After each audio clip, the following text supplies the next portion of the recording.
अस्सलाम वालेकुम dear students.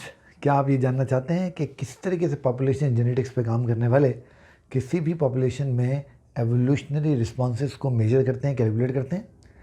अगर आप ये बात जानना चाहते हैं तो आप मेरे साथ रहिए। आज हम बात करेंगे एक बहुत इंपॉर्टेंट प्रिंसिपल की, जिसका नाम है हार्डी-वेनबर्ग इक्विलिब्रियम या हार्डी-वेनबर्ग प्रिंसिपल। मेरे साथ रहिए।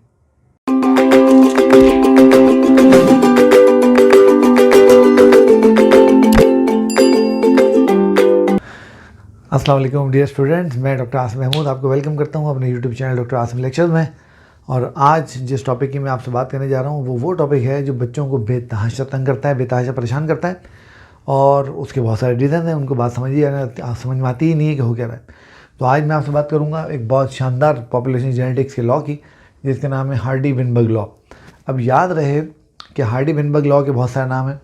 आप इसको हार्डी-वेनबर्ग लॉ भी कह सकते हो, आप इसको हार्डी-वेनबर्ग प्रिंसिपल भी कह सकते हो, आप इसको हार्डी-वेनबर्ग इक्विलिब्रियम भी कह सकते हो, आप इसको हार्डी-वेनबर्ग थ्योरम भी कह सकते हो और हार्डी-वेनबर्ग मॉडल भी कह सकते हो। यानी बहुत सारे नामों से ये चीज़ आपको जो है वो किताबों के अंदर लिखी हुई नज़र आएगी। बट हमें जो चीज़ ध्यान में रखनी है, जो अच्छी चीज़ है वो ये है कि नाम कोई भी हो, आखिर में लगा हुआ कुछ भी हो, चीज़ ये एक ही है। तो ये पॉपुलेशन जेनेटिक्स का एक लॉ है और एक बहुत ज़बरदस्त जो है वो लॉ है, जो कि दो जो साइंटिस्ट हैं उन्होंने इंडिपेंडेंटली इसको जो है वो डिस्कवर किया और इंडिपेंडेंटली इस पर काम किया। उनमें से एक जो थे उनका नाम था Godfrey Hardy. He was a British mathematician. तो ब्रिटिश मैथमेटिशियन थे और ये मैथमेटिक्स के जो है वो एक्सपर्ट थे। और दूसरे जो थे ही वॉज विल्हेम वेनबर्ग, और ये जर्मन थे। और इन दोनों ने 1908 में 1908 में इंडिपेंडेंटली अलग अलग इस प्रिंसिपल को जो है वो डिस्कवर किया। अब जब हम हार्डी-वेनबर्ग लॉ को देखते हैं तो it's a law of population genetics, की बात ध्यान में रखिएगा।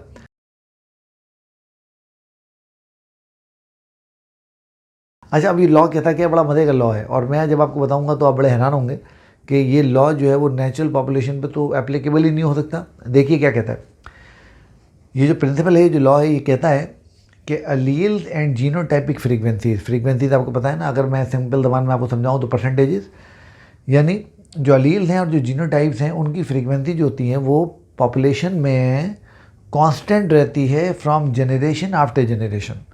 तो पहला तो उन्होंने कहा कि अगर एक जीन एक पॉपुलेशन में एक स्पेसिफिक फ्रीक्वेंसी में मौजूद है तो वो हम कितने ही जनरेशन आगे जाते रहें उसके अंदर वो चीज़ वैसी ही फ्रीक्वेंसी के अंदर प्रेजेंट रहेगी। तो हार्डी-वेनबर्ग लॉ के मुताबिक अगर हम किसी पॉपुलेशन को ले लें, जैसे फ़र्ज़ करें आप मेंडल की पॉपुलेशन की बात करें, जिसमें मेंडल ने जो है वो काम किया। से फॉर एग्जांपल मेंडल ने आपको बताया पी के 7 डिफरेंट कैरेक्टर्स ने जिनके साथ काम किया। अगर हम बात करें कि मेंडल ने पी की हाइट के साथ काम किया तो उसने हाइट में 2 कैरेक्टर देखे, एक डॉफनेस का और एक टॉलनेस का। लेट सपोज कि अगर मेंडल ने किसी ऐसी पॉपुलेशन में काम किया जिस पॉपुलेशन में जो हाइट है उसकी फ्रीक्वेंसी, हाइट की यानी जो टॉलनेस के एलील है उसकी फ्रीक्वेंसी 70% और डॉफनेस की 30% है, तो हार्डी-वेनबर्ग प्रिंसिपल के मुताबिक वो 70 और 30% के रेशो से ही जनरेशन आफ्टर जनरेशन अपने आप को मेंटेन रखेगी। अच्छा, यहाँ पर एक बहुत मज़े की बात है। वो मज़े की बात क्या है? वो मज़े की बात ये है कि इन्होंने ये बात कही कि यहाँ पर एब्सेंस होना चाहिए, यहाँ पर नहीं होना चाहिए क्या, एवोल्यूशनरी इन्फ्लुएंस। यानी एवोल्यूशन को हम जो है वो एक्सक्लूड अगर करेंगे तो ये जो है प्रिंसिपल काम करेगा, अदरवाइज़ ये काम नहीं करेगा। तो देखें कौन कौन सी चीज़ें होती हैं जो एवोल्यूशन में अपना पार्ट प्ले कर सकती हैं। आपको मालूम है जेनेटिक ड्रिफ्ट, हमने इसमें बात की थी कि ये बाय चांस कोई जीन है या तो वो ज़्यादा ट्रांसफ़र हो जाती है या कम ट्रांसफ़र हो जाती है, इसकी हमने बात की हुई है। नेचुरल सिलेक्शन, डार्विन की थ्योरी आपको पता है। म्यूटेशन बहुत इंपॉर्टेंट फैक्टर है। इस तरह जीन फ्लो है, मेट सिलेक्शन है। मेट सिलेक्शन में आपको समझाऊँ, जैसे फ़र्ज़ करते हैं कि आपने एक पॉपुलेशन में एक नई जीन मौजूद है। से फॉर एग्ज़ाम्पल कोई मेल है, वो डिसाइड कर ले किसी ऐसी फीमेल से कि मैं इसी से शादी करूँगा जिसके पास कोई ऐसी जीन हो जो कि आगे जो है वो यूजुअली ट्रांसफ़र ना होती हो। से for example sickle cell anaemia की जीन है, थैलेसीमिया की जीन है। इस तरह और भी कोई जीन है जो कि नॉर्मली, अगर आपको पता है किसी को अगर थैलेसीमिया हो तो आमतौर पे उन बच्चों की शादियाँ नहीं होती। कोई डिसाइड कर ले कि नहीं भाई मैंने तो इस थैलेसीमिया वाली से ही शादी करनी, तो वो फिर जो है आगे जो है वो ये इसको आप बोलते हैं मेट सिलेक्शन। यानी आप चूज़ करें कि आप किसके साथ जो है वो ज़िंदगी गुजारना चाहते हैं या रिप्रोड्यूस करना चाहते हैं। तो जब इस चीज़ को हम देखते हैं तो हमें ये बात समझ आती है कि टेक्निकली और प्रिंसिपली हार्डी-वेनबर्ग लॉ को नॉर्मल पॉपुलेशन के ऊपर जो है वो अप्लाई किया ही नहीं जा सकता। ठीक है, तो फिर ये इतना शोर क्यों है, इसकी इतनी वजह वो क्यों है? होता क्या है, हार्डी-वेनबर्ग हमें ये बताता है, ये लॉ हमें बताता है कि अगर एवोल्यूशन ना हो रही हो तो ये चीज़ ऐसे जानी चाहिए, बट हमें पता है कि एवोल्यूशन हो रही है और चीज़ें वैसे नहीं जाती जैसे हार्डी वेनबर्ग प्रिंसिपल हमें बताता है। तो जब हम हार्डी वेनबर्ग प्रिंसिपल से एक चीज़ को कैलकुलेट करते हैं तो फिर हम ओरिजिनल पॉपुलेशन को देखते हैं कि वो उससे कितनी डेविएट कर रही है, कितना उसमें चेंज आ रहा है, और ये हमें बड़ा इंपॉर्टेंट क्लू देता है कि वो पॉपुलेशन कितनी तेज़ी से या कितनी स्लोली जो है वो इवॉल्व हो रही है। तो बेसिकली ये लॉ करता है क्या? तो लॉ इज़ रिस्पॉन्सिबल, तो this law is responsible for calculation of evolutionary change through which a population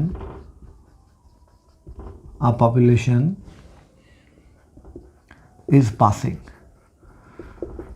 तो एक पॉपुलेशन जो है वो कैसे एवोल्यूशनरी उससे पास हो रही है, तो ये उससे हमें कैलकुलेट करने में काम आता है। मिसाल के तौर पे हमने अभी बात की मेंडल की पॉपुलेशन की कि उसमें 70% टॉलनेस की जीन थी और 30% डॉर्फनेस की जीन थी।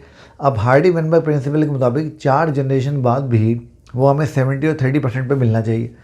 जब हमने 4 जनरेशन बाद उसको देखा तो लेट सपोज वहाँ पर जो टॉलनेस की जीन थी वो 72% पे पहुँच गई और जो डॉर्फनेस की जीन थी वो 28% पे आ गई। तो इससे हमें एक क्लू मिला कि यार यहाँ पर ये 2% की डेविएशन हुई है। बात समझ आ रही है? तो हार्डी वेनबर्ग प्रिंसिपल ऑल दो कि नेचुरल पॉपुलेशन पे एप्लीकेबल नहीं हो सकता, बट ये हमें एक बहुत इंपॉर्टेंट टूल प्रोवाइड करता है जिसकी मदद से हम ये कैलकुलेट करते हैं कि एक पॉपुलेशन का नॉर्मल कोर्स जो होना चाहिए वो उससे कितना डेविएट कर रही है, यानी इसमें एवोल्यूशनरी चेंज जो है वो कितना आ रहा है। अब हार्डी वेनबर्ग आपको पता है 2 चीज़ों की यहाँ बात कर रहे हैं, एक वो बात कर रहे हैं अलील्स की और एक वो बात कर रहे हैं जीनोटाइप की।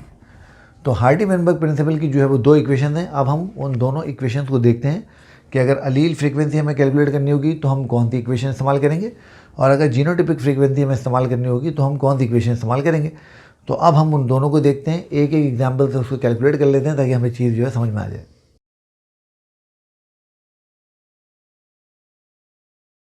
जी डियर स्टूडेंट्स, हम लोग बात कर रहे हैं हार्डी वेनबर्ग लॉ की, और अब हम देखते हैं वो 2 इक्वेशंस जो कि हार्डी वेनबर्ग प्रिंसिपल हमें बताता है फॉर अलीलिक फ्रीक्वेंसी के कैलकुलेशन के लिए और फॉर जीनोटिपिक फ्रीक्वेंसी कैलकुलेशन के लिए। और आप देख रहे हो बहुत आसान है।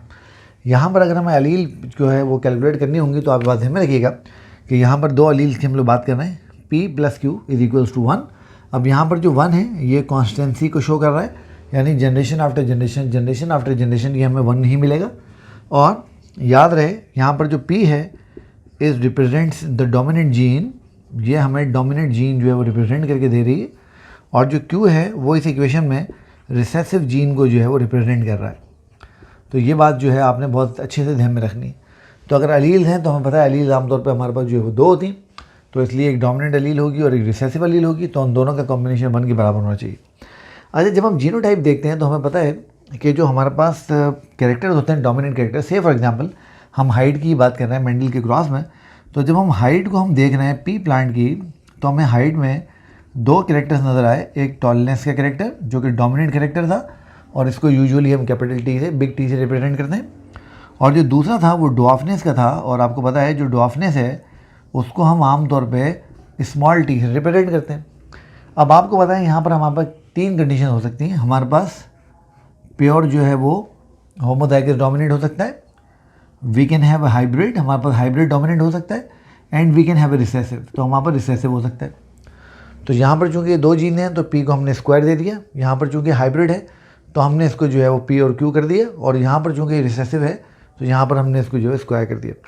तो इस तरह से आप जो है वो जीनोटिपिक फ्रीक्वेंसी भी कैलकुलेट कर सकते हो और आप जो है वो अलीलिक फ्रीक्वेंसी भी जो है कैलकुलेट कर सकते हो। अच्छा, अब अलीलिक फ्रीक्वेंसी तो बड़ी आसान होती है, आपको समझ में आ गई बात। जैसा भी मैंने आपको कहा था कि अगर हमारे पास जो टॉलनेस है उसकी जो जीन थी वो 70% थी, जिसको हम 0.7% यहाँ रिप्रेजेंट करेंगे 1 को बैलेंस करने के लिए, तो 0.3% रिसेसिव की होगी, तो ये दोनों मिलकर जो है आपको पता है 1% हो जाएंगे। जो हमारे पास इशू बनेगा वो हमारे पास इशू बनेगा जीनोटिपिक का। तो आइए मैं आपको जीनोटिपिक जो है वो सॉल्व करके बता देता हूँ, बिल्कुल आसानी से हम सॉल्व कर लेंगे। इसी एग्जाम्पल से हम इसको सॉल्व कर लेते हैं, ठीक हो गया। तो अब इसको ज़रा देखिए, मैं इसको बता देता हूँ, बिल्कुल आसानी से आप जो है उसको सॉल्व कर लेंगे। तो हमने यहाँ पे देखा कि हमारे पास जो P है वो 0.7 है, तो हमने 0.7 की स्क्वायर करनी है प्लस 2 0.7 मल्टीप्लाइड बाय जो Q है वो 0.3 है, वो 0.3 प्लस 0.3 का स्क्वायर बराबर होना चाहिए 1 के। अब हमें यहाँ क्या करना है, हमें यहाँ पर इनकी स्क्वायर वैल्यू देखनी है कि वो कितनी है। तो आइए उनको एक एक करके हम लोग देख लेते हैं जल्दी से। तो मैं ये अपने कैलकुलेटर पे इसको कर लेता हूँ। तो 0.7 का जो स्क्वायर होगा वो होगा 0.49, तो 0.49 प्लस 0.7 को हम 0.3 से मल्टीप्लाई कर लेते हैं। 0.7 मल्टीप्लाइड बाय 0.3 तो इज इक्वल्स टू 0.21 प्लस हम 0.3 का स्क्वायर कर लेते हैं। 0.3 का स्क्वायर इट्स 0.09 बराबर होना चाहिए 1 के। ठीक हो गया। तो 0.49 प्लस 2 का से मल्टीप्लाई कर लेते हैं। 2 मल्टीप्लाइड बाय 0.21 इट्स 0.42 प्लस 0.09 बराबर होना चाहिए 1 के। अब हम इसको ऐड कर लेते हैं। तो देखिए 0.49 0.42 प्लस 0.09 ठीक हो गया। तो 9 और 2 कितने होते हैं 11, 11 और 9 कितने होंगे 20, 20 का 0 ये रहा 2, तो 2 और 4 कितने होंगे 6, 6 और 4 कितने होंगे 10, 10 का 0 ये रहा 1, और आप देख रहे हो ये 1 पूरा का पूरा जो है वो कैलकुलेट हो गया। तो इस तरह से आपने देखा कि जब एक जीन की ट्रांसमिशन हमने देखी, 2 एलील की ट्रांसमिशन, तो वो जब एक जनरेशन से दूसरी जनरेशन में गई, जैसे कि इस एग्जाम्पल में हमने देखा, तो वो देखें वो कांस्टेंट रही, वो 1 के ऊपर ही रही। तो यही हार्डी-वेनबर्ग लॉ है और यही हार्डी-वेनबर्ग प्रिंसिपल है। बट हमें पता है चूँकि नेचुरल पॉपुलेशन जो है इवॉल्विंग पॉपुलेशन होती है, उनमें एवोल्यूशन हो रही होती है, उनमें हर वक्त चेंजेस आ रही होती हैं, इसलिए हमें कभी भी हार्डी-वेनबर्ग प्रिंसिपल नॉर्मल पॉपुलेशन के ऊपर वर्क करता हुआ अप्लाई होता हुआ नज़र नहीं आएगा। मैंने आपको पहले बताया कि इसमें जो एडवांटेज हमें होगा वो क्या होगा कि अब हमें पता है कि ये वैल्यू कांस्टेंट रहनी चाहिए और हमें वैल्यू कांस्टेंट नहीं मिलेगी। से फॉर एग्जांपल हमें ये वैल्यू किसी नेचुरल पॉपुलेशन में 1 ना मिलती, ये हमें 0.98 मिल जाती लेट सपोज, या ये हमें 1.02 मिल जाती, तो हमें पता लग जाता कि यहाँ पर 0.2 का डेविएशन हो रहा है प्लस में या माइनस में। तो इससे हमें पता लग जाता है कि जो नॉर्मल पॉपुलेशन है उससे डेविएशन कितनी ज़्यादा या कितनी कम हो रही है, तो वो एवोल्यूशनरी इन्फ्लुएंस को शो करता। तो इस तरीके से हार्डी-वेनबर्ग प्रिंसिपल से हम ये चीज़ें जो है पता कर सकते हैं। अच्छा, अब हार्डी-वेनबर्ग प्रिंसिपल के पूरा होने के लिए कुछ कंडीशंस का होना बहुत ज़रूरी है, शर्त है। तो वो कंडीशंस क्या क्या हैं, अब ज़रा उनकी बात कर लेते हैं।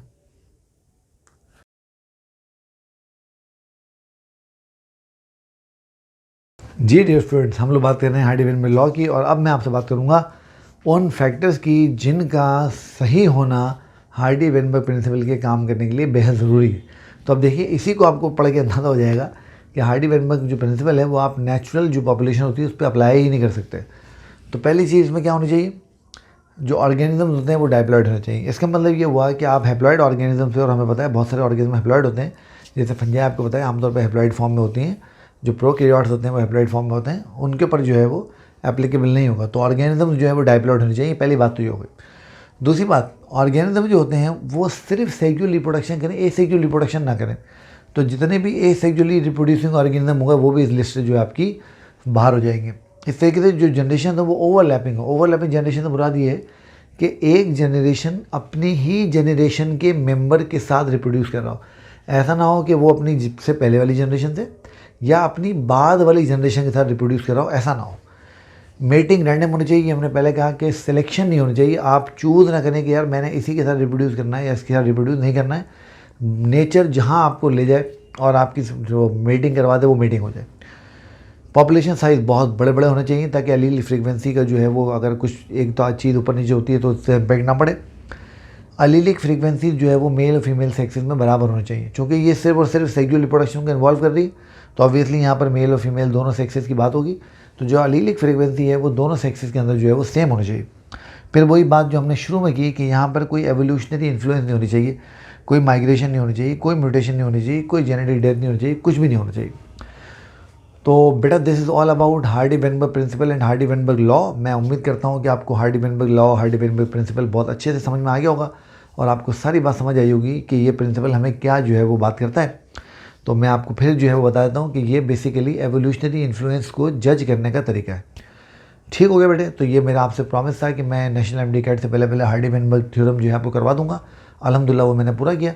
तो आप मेरा चैनल देख रहे हैं, लाइक कर रहे हैं, सब्सक्राइब कर रहे हैं, इसी तरीके देखते जाइए, लाइक करते जाइए, सब्सक्राइब करते जाइए, शेयर करते जाइए। और अगर आपको किसी और टॉपिक के ऊपर वीडियो चाहिए तो कमेंट बॉक्स में जाइए, कमेंट कीजिए, मैं इंशाल्लाह आप लोगों की जो है वो वीडियो उस पर ज़रूर बनाऊँगा। अपना बहुत सारा ख्याल रखिए, मुझे इजाज़त दीजिए, खुदा हाफिज़।